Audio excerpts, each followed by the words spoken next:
Okay, now this is a stonebreaker's yard, and if you look around, you can still see the outlines of the old stonebreaker sheds. The reason this yard was chosen for the execution of the 1916 leaders, it was chosen because of the high walls here. Now, all of these men were executed by firing squad just down where the cross is here to my left. You're in the middle of the First World War, and there were about 180,000 Irishmen away fighting for the British Army. They go into the war on behalf of small nations, and they're also told, as soon as the war is over, and the sooner it's over, at last in Ireland, we'll have a limited amount of self-government within the empire. The leaders of the 1916 Rising had a much more realistic view. They suspected that Britain was just using the Irish slaves as fodder, cannon fodder, and that they wouldn't get their rights. And so they planned for a rebellion on Easter Sunday, although it was postponed until Easter Monday, 1916. And 1,000 Republicans seized Dublin, principally the GPO was their headquarters, and they fought against the British Army for a week, and they were eventually defeated. They surrendered. And the British government then systematically started to execute them, the leaders of the 1916 Rising. So initially this rebellion is not popular. When these men were captured, court-martialed, and being marched from Richmond Barracks down to this jail, they were jeered and spat at by some local people who saw them at the time as no more than troublemakers. They'd seen the city destroyed in just less than 1 week. Now, of course, you know that the 1916 leaders, they know they can't defeat the empire, but what they're hoping is that if they are executed, the complacency that the Irish people have gone into, they will be shaken out of that and maybe look again towards what they should really be looking for, and that is a republic and nothing else. The executions caused absolute outrage in Ireland, and what started off as a rebellion, with about 1,700 men and women taking part in it, it now turns to the foundation stone for the War of Independence. So what happened in this yard in 1916, it really did change the course of Irish history forever.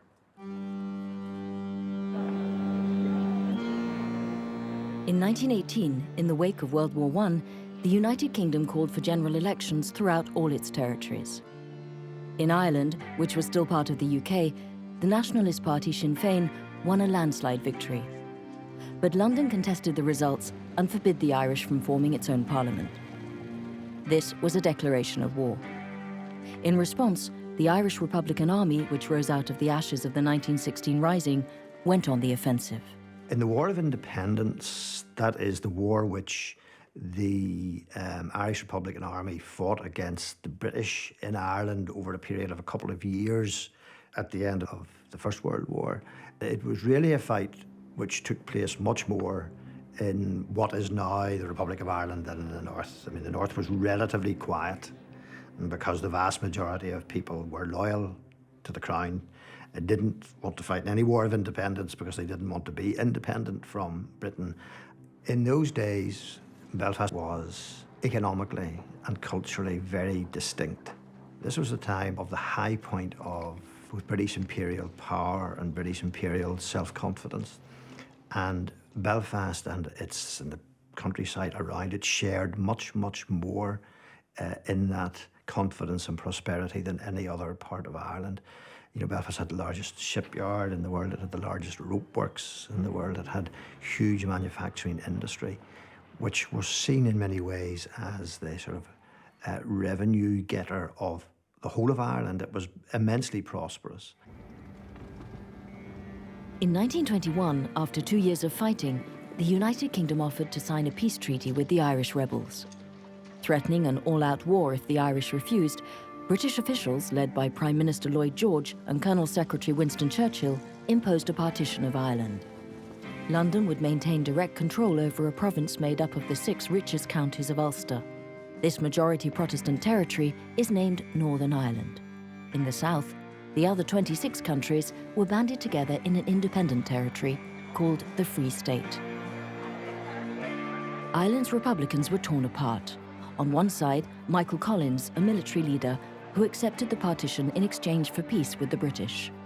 On the other side, Eamon de Valera, a master political strategist who convinced IRA dissidents that full independence was the only way forward. After a year of civil war, the pro-peace camp was triumphant, and the island remained divided. In the meantime, a Protestant parliament for Protestant people took hold in Northern Ireland. By imposing peace, however, the British actually planted the seeds of an explosive situation. I was born in Derry. I was born in 1935. Derry was on the border with the Republic of Ireland.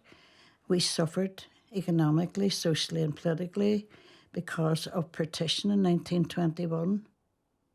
I grew up a Catholic, and of course we weren't taught that God was a loving God. We were told that God was a God who punished you if you did wrong. So I grew up feeling guilty. You know, all my life, I look back now in my senior years and I realised that my childhood was about guilt. My parents couldn't afford to send me to second level education. And I knew, like all the other women in the street, young girls go in the street where I lived, that we would go to work in the shirt factories because that was the only work, gainful employment for women in Derry. And we made shirts, that's what we did. We made shirts. We sewed on labels, made in England, but of course they were made here in Derry. And it took me a while to get used to even working in the factory when I went in as a 14-year-old. The day I walked in the door, I knew my place in that factory. You know, there's a big photograph of the King of England looking down from the wall. Now, that was alien to me. I stayed in the factory until I got married. The factory, to me, was just a form of slavery, you know. And then you get married, and that was another form of slavery too, and certainly in my eyes. I got married when I was 21. My father was quite exceptional in our area because he actually had a job. He worked, and even stranger, we owned our own home, which my father was determined to get in order to have a vote. Only people who owned property had a vote. Nationalists had an unemployment rate in some places of 85% from cradle to grave. You were born into a nationalist community knowing that you would probably never in your life have a job because you were a Catholic. I did apply for a job when I was 15 in a local garage and went along, and this was my first experience of discrimination. First question I was asked when I applied for the job and went along for the interview was, what school did I go to? And when I told them I went to the Christian Brothers, the interview ended immediately. And I didn't think anything about it. I thought they just didn't like the look of me, and I went home and told my parents that it wasn't a very successful interview, but I think they understood the politics behind it, but never at any stage tried to indoctrinate me about what it was about. Their attitude was, well, you will get something else, and I did. Most people had children every year because we didn't know any better, let's put it that way. You know, birth control was not permitted. I was still a Catholic, and even if it was, I wouldn't have known anything about it. Contraception was not a word even in our vocabulary. In the street where I lived, there was, I think, 56 houses, and there was 300 children. I was 17 before I met a Catholic. You know, I'm quite sure I passed and walked past Catholics in the city centre. But growing up in my early childhood and in my teenage years, all my friends in school, out of school, those that I played with, those that I socialised with, were always Protestant. My mum would have taken quite a simplistic notion. It was that generalisation that Protestants have, or Catholics would have, because it does happen in reverse, that they're bad, we're good.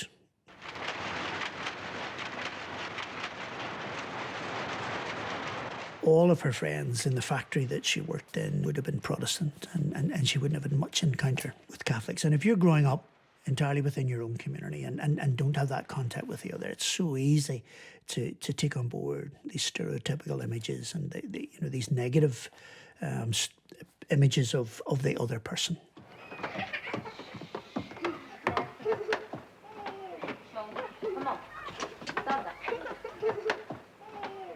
And it was just round about that time that I really began to realise just how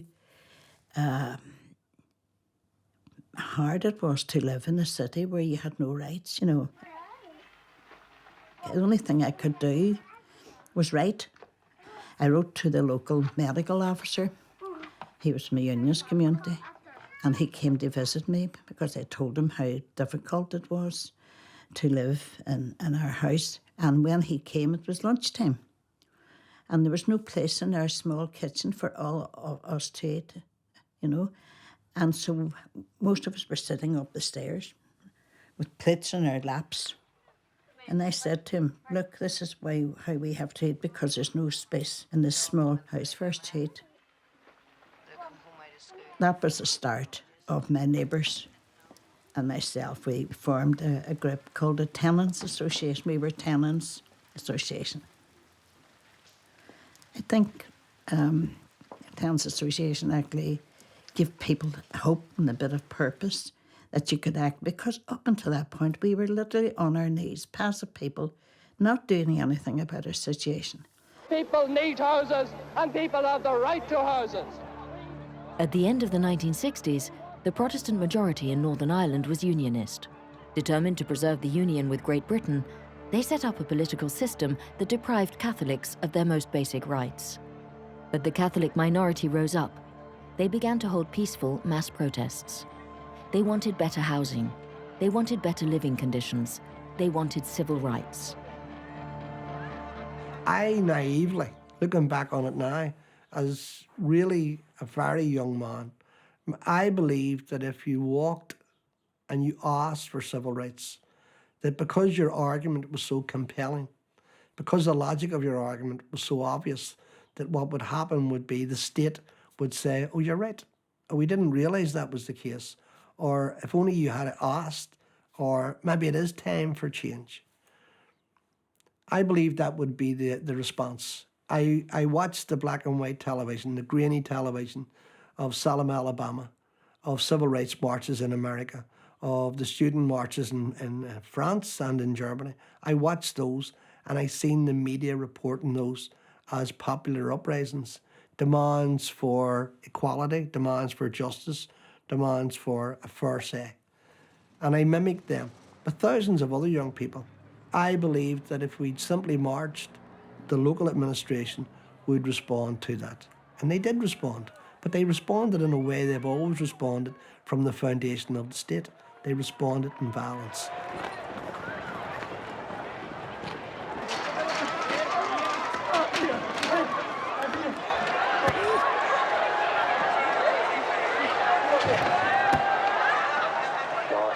Film showing police using violence. Is there any justification for this? It was only when they started to force their way through that the police found it necessary to draw their truncheons and to take positive action to stop them. And I think they did it with great tact and discretion. It culminated in the siege in the Bogside in Derry, where there was massive attacks by state forces and loyalist forces. Initially it was hand-to-hand fighting, but once the state forces opened fire with heavy machine guns and rifles, we were throwing bottles and stones. We weren't in a position to resist that.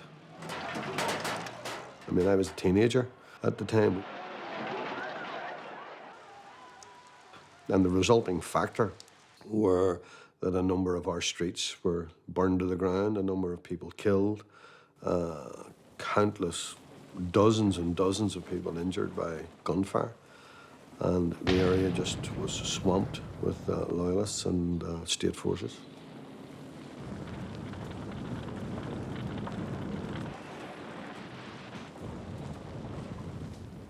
In 1969, to me, it was my community versus their community.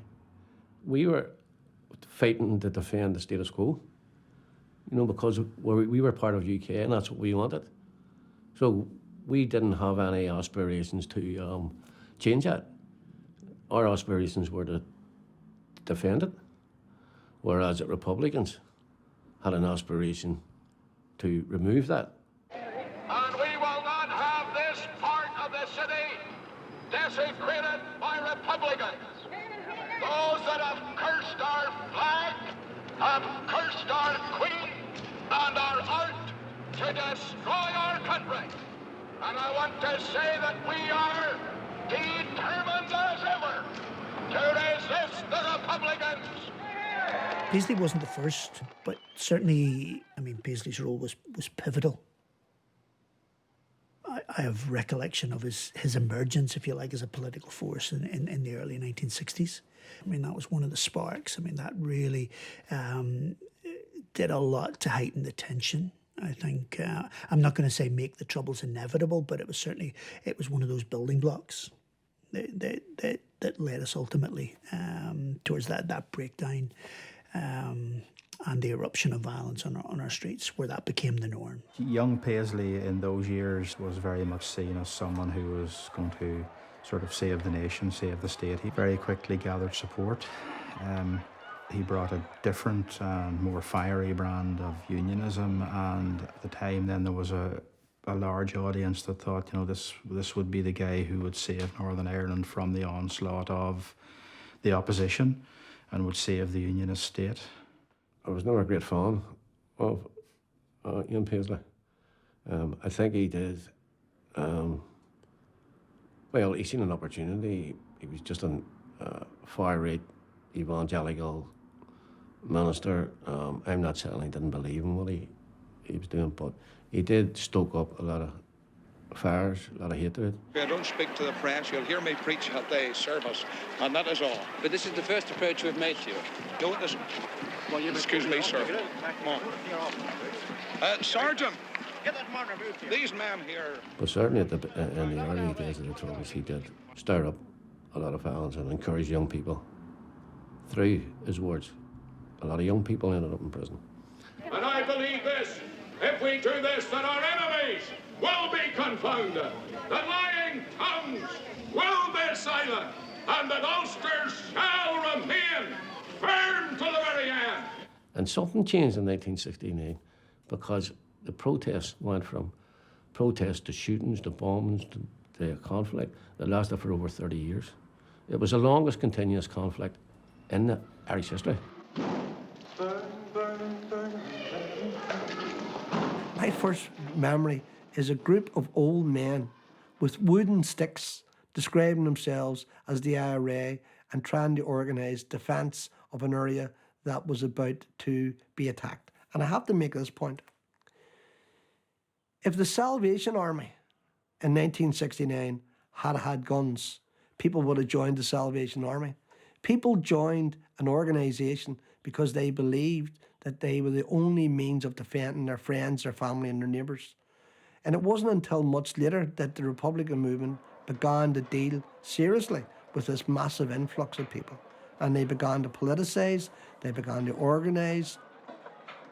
You need to remember, at that stage, Republicans were on a defensive mode in building up the capability of defending the area against state attacks or loyalist attacks.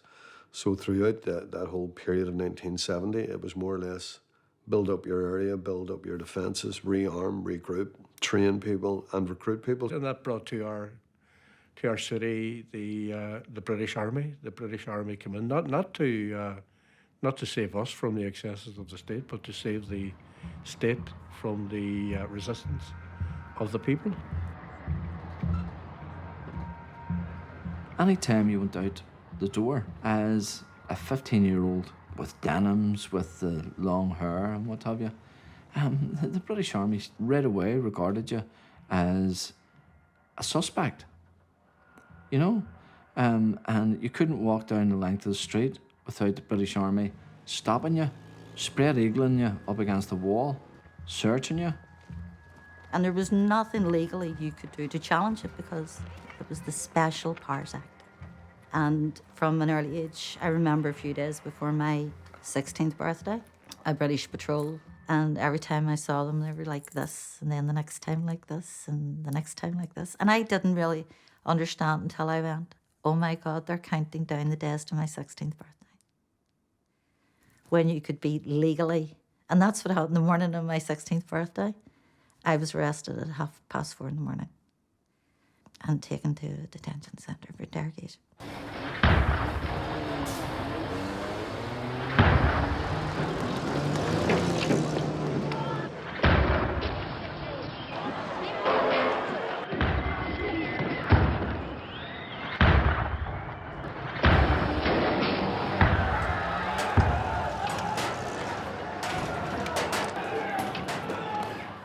Well, I became involved after that period, and once the IRA had gone on the offensive, we became involved in many, many battles, both in terms of riots on the streets, attacks on the streets, but in terms of gun battles, you know, major gun battles that would go on for hours after hours inside our own areas. And there was this constant fighting day by day right through, particularly after internment was introduced in August 1971, with many, many people being arrested, all from the Republican and Nationalist community. These people were interned without trial, and the IRA had an upsurge in people coming to join it, and they then faced down the British forces, loyalist forces and state forces, head on from that period onwards, from late 1970, 1971 onwards. And if anything changed the situation for us, it was Bloody Sunday, when the Civil Rights Association called a march in January 1972 to protest against internment without trial. My husband said, "You stay and look after the baby." And he went to march with Peter and Donna and Liam. That was their three eldest sons. And I stayed at home with the other six. I stayed at home. In terms of Bloody Sunday, I mean, I was about 16 at the time, just coming up to my 16th birthday. And I can remember the news reports, which were at first a bit garbled and then, as it were, firming up. And because by that time, most communities had become polarised, and you were going to school with people with all, you really didn't get a sense of just how deeply felt that was in the Catholic community. There were so many soldiers, parachute regiment and different in our city. We knew that they weren't there to say hello, how you doing? That they were there, they put the civil rights movement out of action. That's what they were there for. They stopped the march.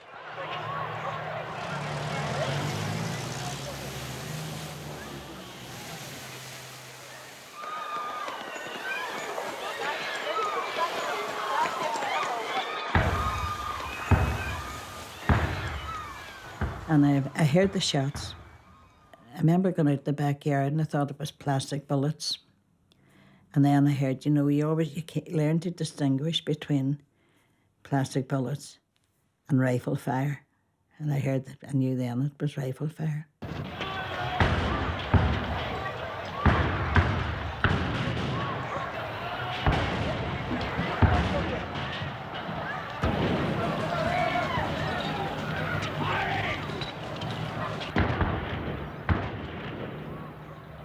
Three hours after the procession began, this has ended up, as dusk comes onto the bogside, as the worst ever confrontation between the army and the Catholic people of the Craigan and Bogside. I would say there are probably about 4 dead at this moment. I don't know what those are doing, whether they're alive or dead, but they seem to be very dead, and they're thrown in as if they were dead meat. Colonel, once the paratroopers went into the Bogside, there seemed to have been a very large number of casualties. Well, I suppose large, 5 is quite large in these circumstances. It's unfortunate. But when we got up there, past William Street here where we're standing, and up towards Rossville Flats, we came under fire. We came under fire from the bottom of the flats, from the flats. We were also petrol bombed, and some acid, in fact, was poured on us from the top of the flats. Local people are saying that you used excessive force when you went in there. Well, what is force? If you're being fired at, you return fire, and they know that perfectly well. You have no worries about this action? None at all.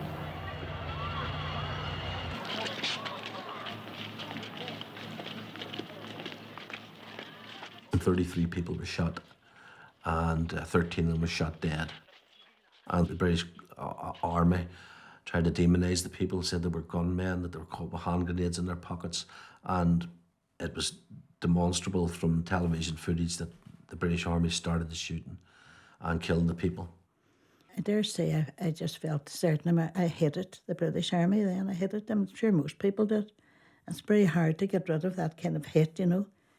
It took me years and years and years, and I'm not even sure yet that I've got rid of it. I just can't stand anything that, even English accents, annoy me.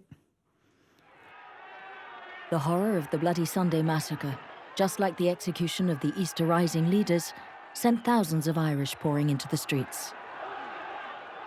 That very same night in Dublin, an angry crowd set fire to the British embassy, with Irish policemen standing idly by.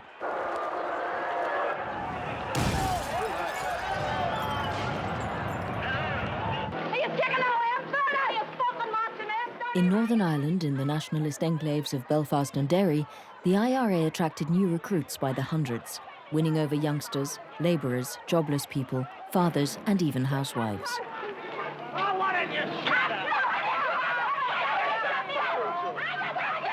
Initially defending the local Catholic minority, the IRA turned into a national liberation army.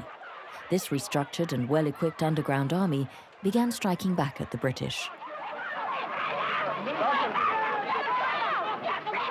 It wasn't until after Bloody Sunday that I decided to join the Fianna.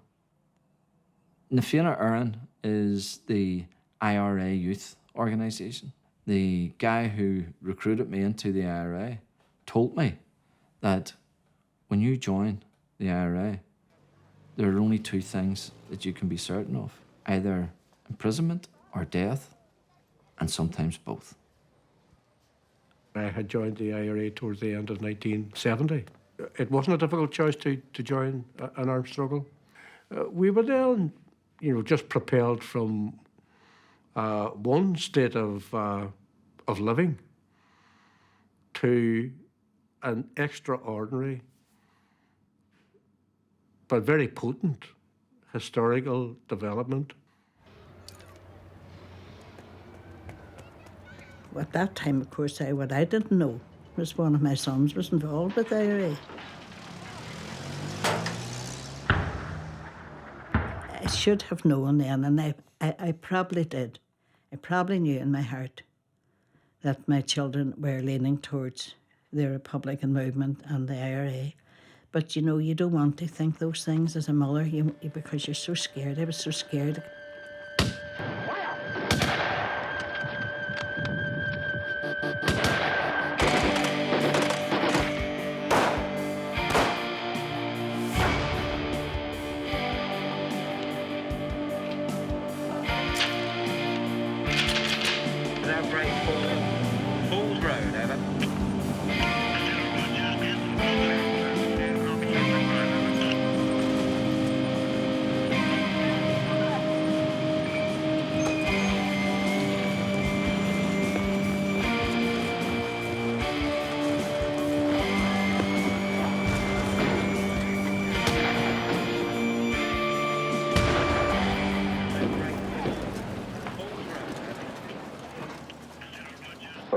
Preparing an anti-personnel mine.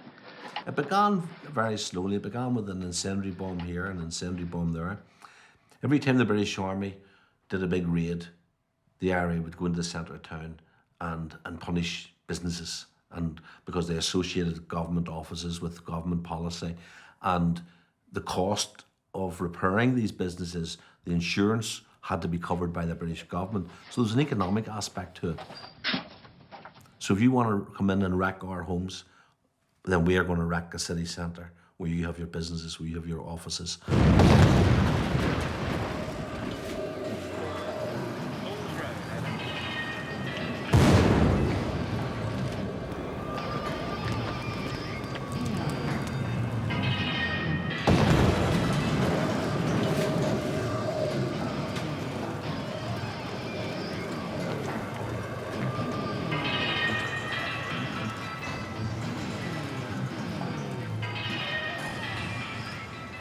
I joined the security forces myself in 1976 and served for many years, over 30 years after that.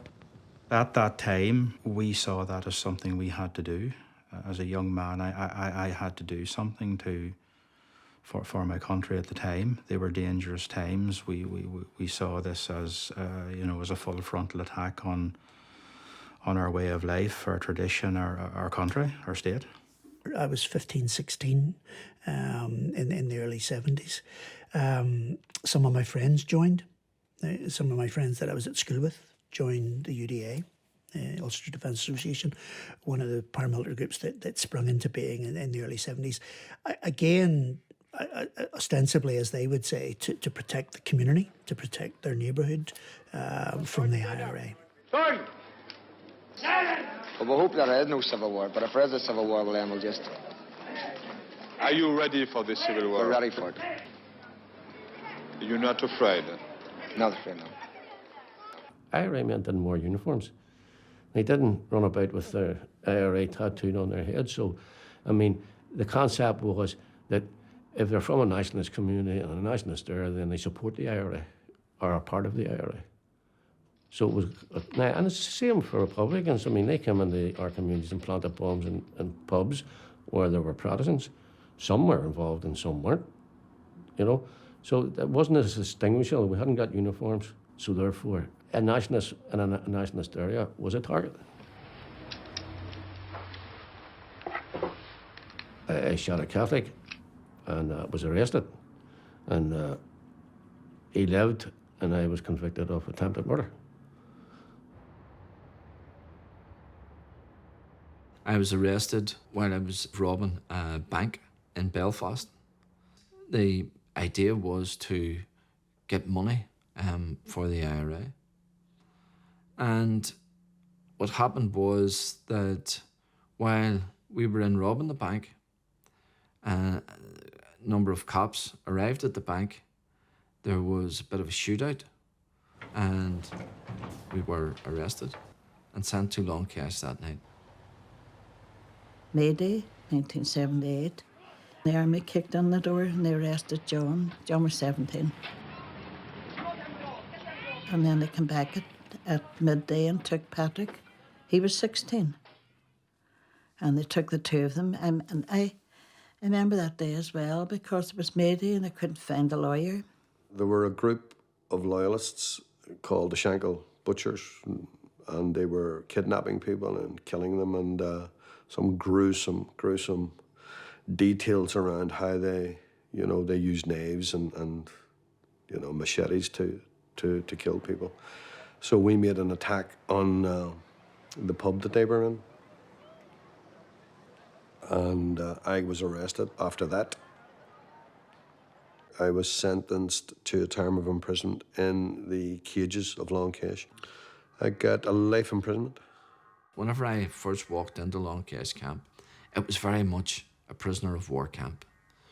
The whole layout of the camp was very much like you see in the film, Steve McQueen, The Great Escape. But the IRA prisoners had political status. Until that point, Republican detainees were considered prisoners of war. They were treated as political prisoners, allowed to wear their own clothes, and not required to perform prison labour. But in 1976, as support for the Irish Republicans was growing, London switched strategies. It criminalised the struggle for independence and withdrew the prisoners' political status. They turned the Long Cash detention centre into a state-of-the-art prison known as the H-blocks. Over the course of the conflict, the UK imprisoned some 25,000 IRA fighters. What people need to understand is that the British chose the H-blocks and the criminalisation of Republican prisoners, and by extension the Republican struggle, as a key plank on which to break the Republican struggle in this country. Because people will always be inclined to support something that they believe is a political or honourable protest or struggle. But if you can sell an argument that this is a criminal conspiracy, people are less likely to support it. 300-400, mostly young men, were in prison in Long Cash, in the H-blocks of Long Cash, and the conditions were deplorable.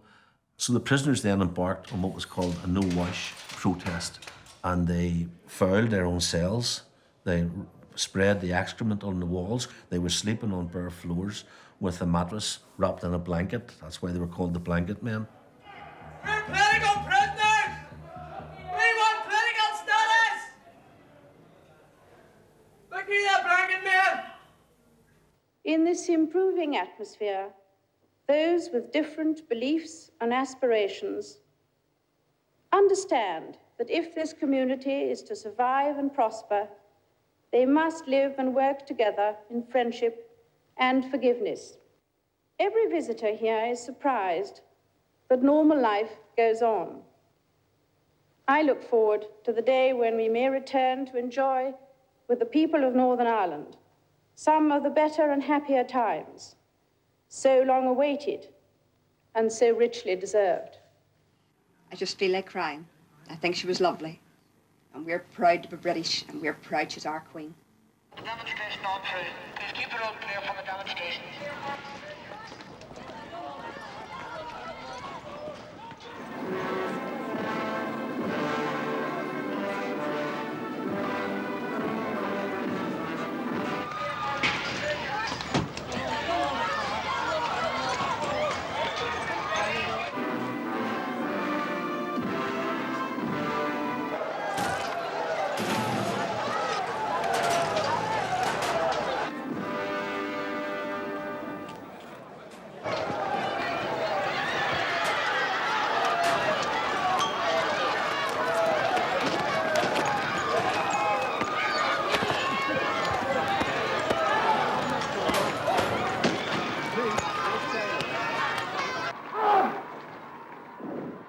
And we felt you cannot negotiate with these people. They do not believe that you have the clout to force them across the line. So we are now in hunger strike mode.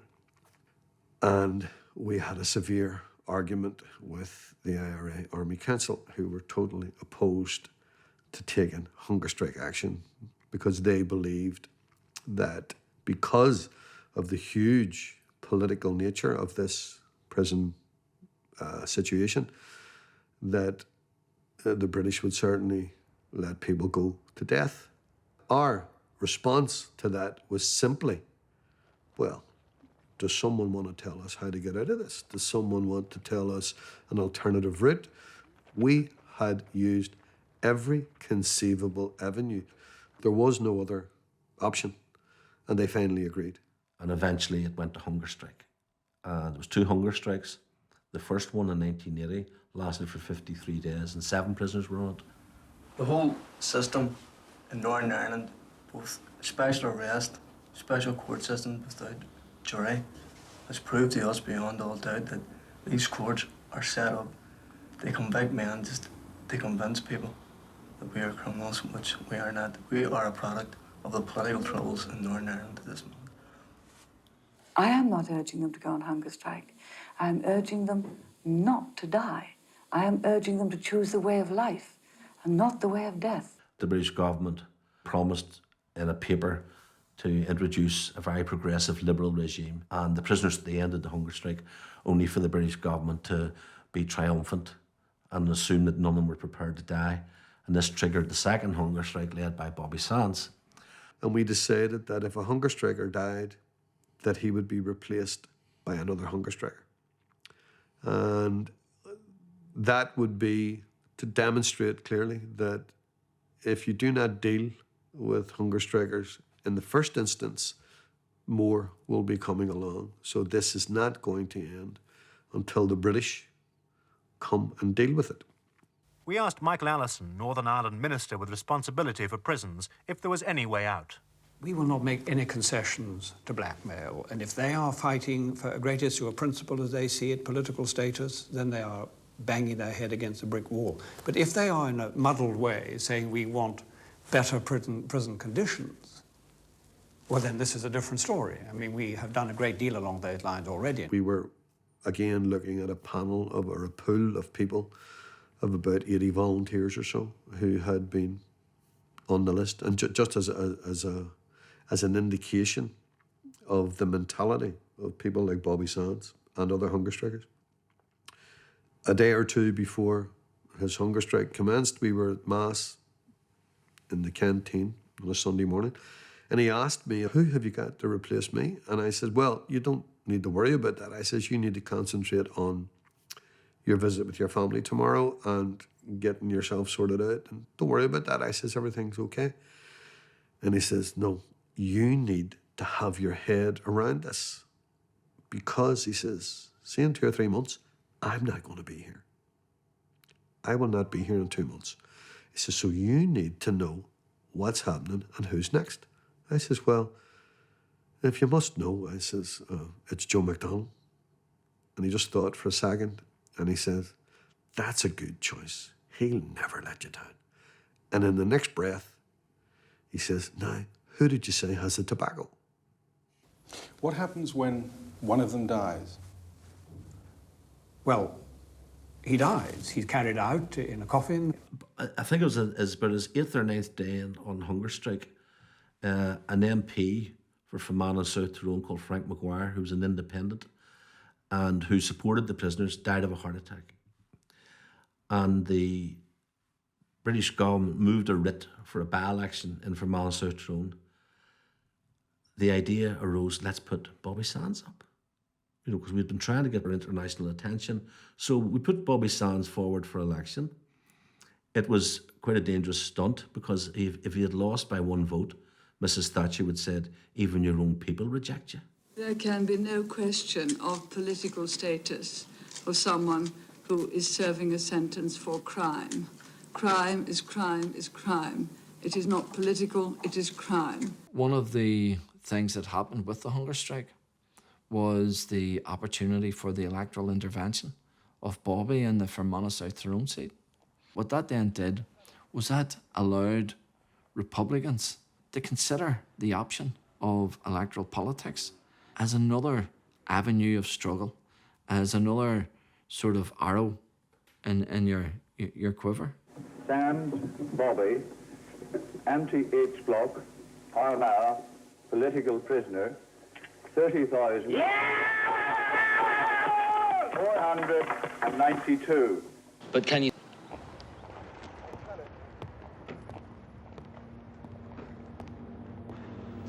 Bobby Sands has made a choice. It is our opinion that the Irish Republican Army now feel that Bobby Sands is more valuable to them dead than alive, because if he continued to live, he would be an embarrassment to them. Bobby Sands to me today represents what he represented then. He was a member of the IRA. He was waging a violent, vicious terrorist campaign across Northern Ireland. Should they have had political status? Why should they have had political status? I mean, they were convicted IRA terrorists, convicted of some of the most heinous crimes in Northern Ireland. I mean, murder is murder.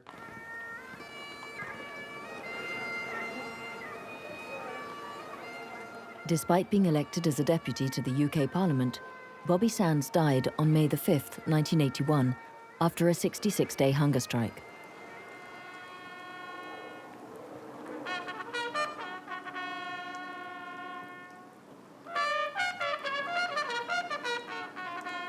More than 100,000 people flocked to his funeral. It was covered on live TV around the globe. Bobby Sands' death was followed by the death of 9 more Irish hunger strikers. And Margaret Thatcher's unyielding stance became counterproductive. The men she branded as criminals became martyrs, and the IRA vowed to avenge their deaths. Well, you're never happy at people being killed, even if it is British soldiers, never happy.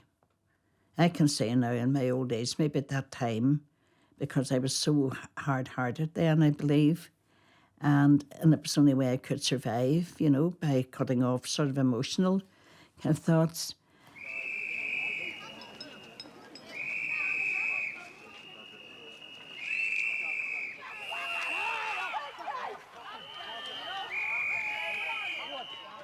When I look back, people tried, I tried, we all tried to say to the British, you don't have the right to be in our country. That, you know, that people here had the right to determine their own future, the right of self-determination.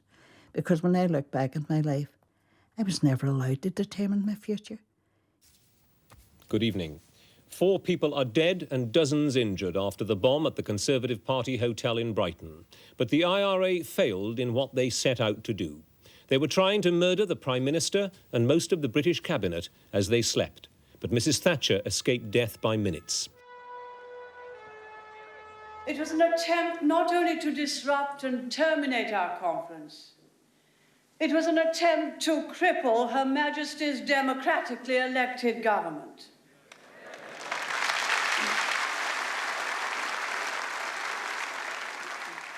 That is the scale of the outrage in which we have all shared. And the fact that we are gathered here now, shocked but composed and determined, is a sign not only that this attack has failed, but that all attempts to destroy democracy by terrorism will fail. Brighton bombing was an inevitable result of the British presence in this country.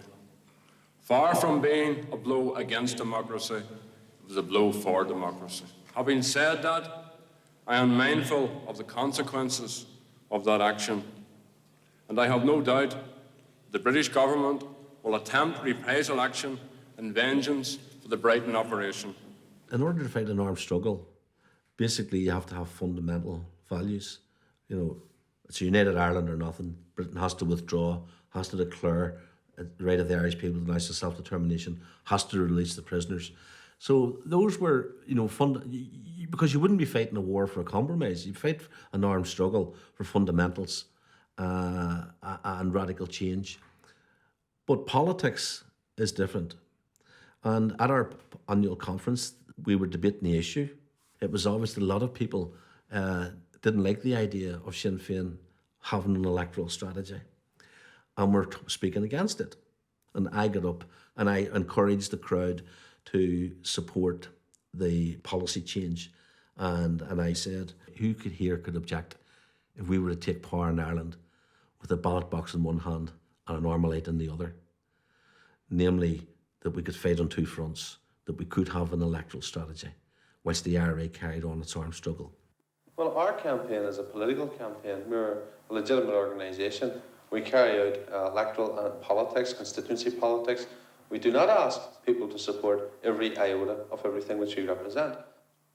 I've been on the public record as being a supporter of the armed struggle, and I've never resiled from that.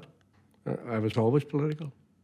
I was political when I was in the IRA, but I was also political in that I, clearly recognised that if there was to be political change, then there had to be the emergence in the north of Ireland of a political party. There was also, quite frankly, the realisation that militarily the IRA had done everything conceivable. But militarily, we would not be able to raise that beyond where it had gone. And the understanding was clear that the military aspect is only one facet of struggle. It is a political struggle. And the military aspect was there either to guard, enhance, protect, or develop whatever political developments you were going to gain. The Sinn Féin electoral machine began running at full steam. Republicans racked up victory after victory in elections on both sides of the Irish border. IRA leaders began considering a path other than armed conflict, entertaining the idea of opening talks with the enemy. In London, the British Army admitted internally that it could not defeat the IRA by military means. In turn, the government opened the door to dialogue. After 25 years of war, it looked like peace could finally be possible. If the British military believes it can't militarily defeat the IRA, does the IRA believe that it can militarily defeat the British Army? And if the answer to that is the same as the answer given by senior generals within the British Army, that effectively said to me that we could be involved in a conflict that would go on forever. The early 1990s, I met with the full support of the Sinn Féin leadership and the IRA, a representative of the British government. to have a discussion on where things were at and where they were likely to go. And then you had Peter Brooke, the British Secretary of State, made a statement where he said Britain has no selfish, strategic or economic interest in remaining in this part of Ireland. For me, that signalled the end. You have a duty, whoever you are, to develop an alternative. You can't be just involved in the politics of denunciation. If there's a way to find justice that's peaceful and democratic, then bring it forward. So the question of the timing of the peace process and when I was influenced that it was a good idea, I never had to be influenced that it was a good idea. It was always a good idea. And I think what is important about the situation here in Northern Ireland is that we do actually treat each other as human beings, and that we have a very simple choice.